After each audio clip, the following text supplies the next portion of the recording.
আহারে, যে স্বামী ফুলশয্যার পরের দিনই তার স্ত্রীকে ফেলে চলে যায় তাকে তো আর ফেরানো যায় না। আচ্ছা দেবী, যে তোমাকে সারাক্ষণ আগলে আগলে রাখতো সেই তো তোমায় ফেলে কলকাতা চলে গেল। এবার তোমায় কে বাঁচাবে বলো তো? এবার তোমায় মজা দেখাবো আমি দেবী।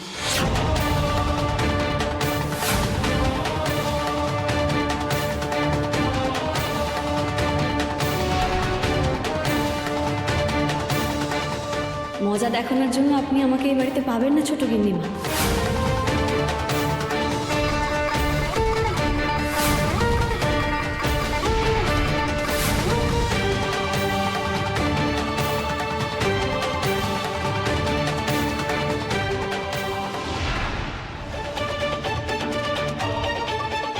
কি বলে চলে গেল দেবী? দেখতে হচ্ছে তো।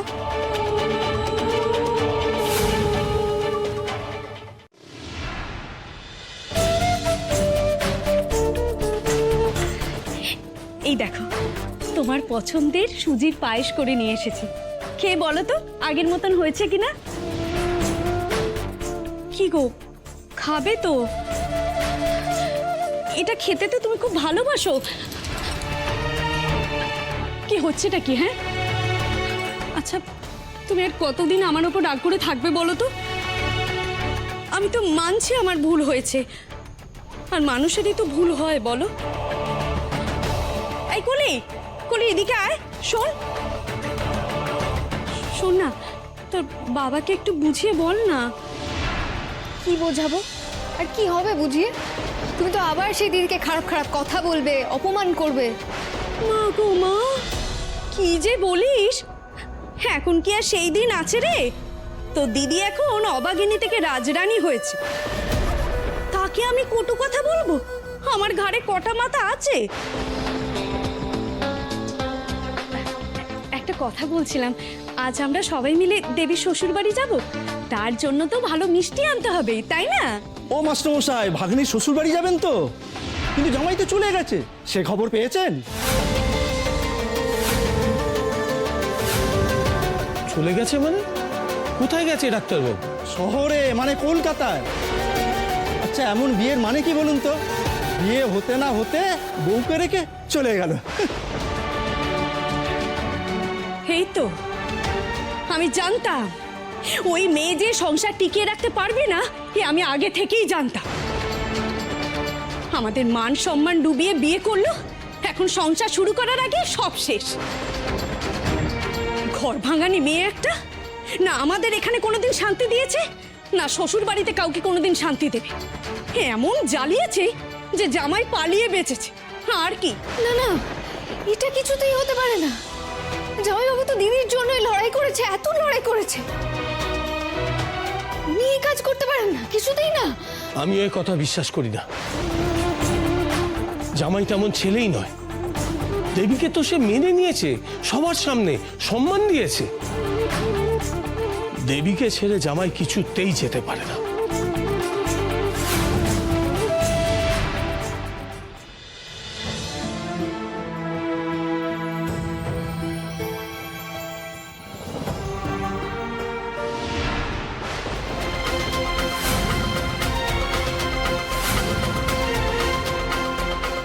অনি বাড়ি থেকে বেরোলো কি বেরোলো না, তার মধ্যে টাকা চুরি করে পালাবার তাল, তাই তো? চুরি করবো কেন? এগুলো আমার পাওয়া। পাওনি? হ্যাঁ, কি বলছো?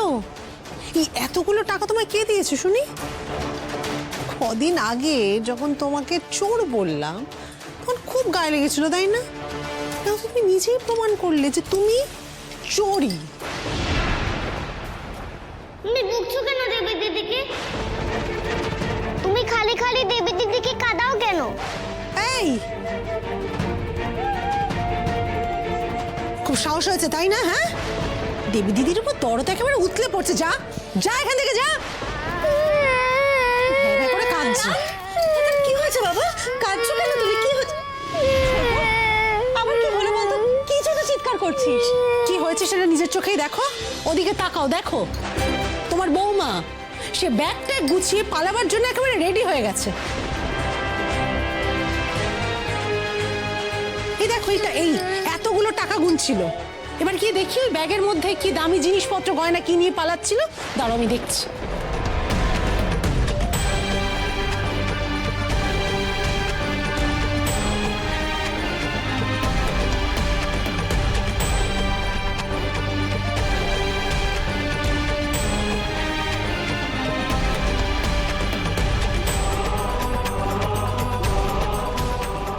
দেবী পালাতে যাবে কেন?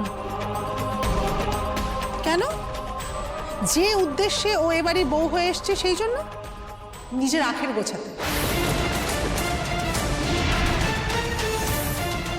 দেখছো না সে টাকা পয়সা গয়নাগাটি চুরি করে পালাচ্ছে। ধান্দাবাজ মেয়ে কোথাকার একটা। আপনার বলা হয়ে গেছে?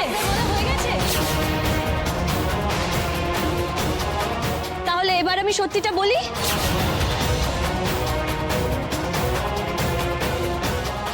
আপনি কি আমার ব্যাগের মধ্যে কোনো গয়না দামি দামি জিনিসপত্র পেয়েছেন? পাননি তো।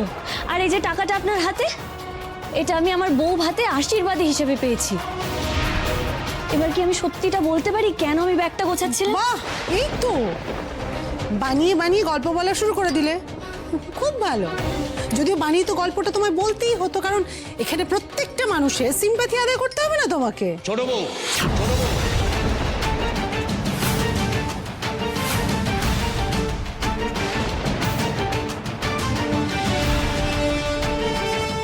কি হয়েছে? বড়বাবু, বিশ্বাস করুন আমি চুরি করিনি।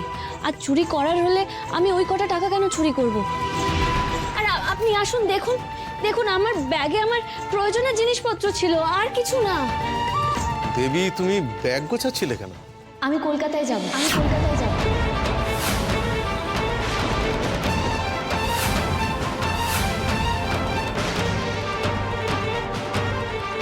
কলকাতায়? তো অনেক অনেক আগেই চলে গেছে। তুমি কার সাথে যাবে? একাই যাব। এবাড়ির বউরা একা একা কেউ গ্রামের বাইরে যায় না।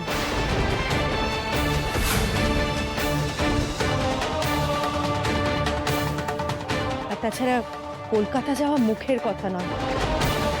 একা একা গ্রামের বাইরে কলকাতায় গিয়ে তোমাদের মান সম্মান সব নষ্ট করবে তুমি। আর গ্রামের লোকেরা